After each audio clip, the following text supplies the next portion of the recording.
Le buzz. Du room service. Le buzz du room service. Sur Fréquence Plus. En ce jeudi, gros plan sur la 58e vente des vins des hospices de Nuits Saint-Georges en Côte d'Or. C'est ce week-end. 40 viticulteurs vous feront déguster l'appellation Nuits Saint-Georges, avec modération bien sûr.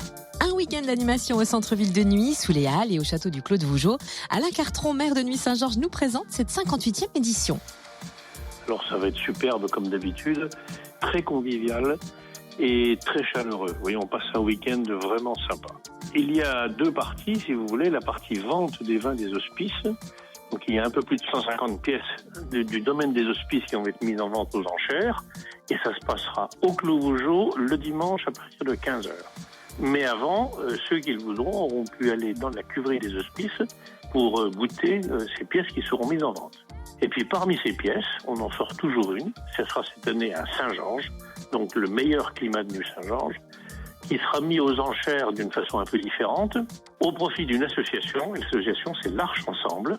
L'Arche s'occupe des personnes handicapées mentales et c'est le but de réhabiliter l'ancienne clinique de Chenauve. Donc l'Arche va s'installer dedans pour faire un centre d'accueil et d'animation pour les personnes handicapées mentales. Et cette année encore, au cœur des animations, il y a le semi-marathon, c'est ça ? Ça va bientôt faire 20 ans qu'on fait le semi-marathon. 10 km, course jeune, marche nordique. Il y aura aussi quelques handicapés qui viendront faire des courses. Là aussi, ça fait rêver, si vous voulez. C'est comme tout ce week-end. Les gens partent dans Nuits Saint-Georges village, traversent nos premiers crus, passent devant la Romanée-Conti, font le tour du Clos Vougeot et reviennent à travers des grands crus, puis nos premiers crus. Ça fait rêver, quoi, si vous voulez. Et ce n'est pas tout. Alors, il faut ajouter aussi qu'on peut déguster les Nuits Saint-Georges toute la journée.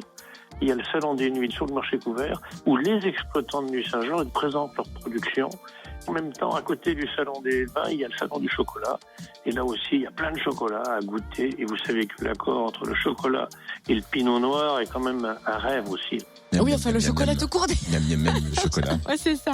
Merci Alain Cartron, maire de Nuits Saint-Georges. Alors, on note la présence du champion du monde du chocolat lors de ce salon, Michael Azouz. La 58e vente des vins des hospices de Nuits Saint-Georges, c'est ce week-end de 10h à 18h30 et puis départ à 14h pour le semi-marathon. Vous croiserez Charlie du 9h-13h tout au long de ce week-end. Plus d'infos sur le site de l'Office du Tourisme www.ot-nuit-saint-georges.fr.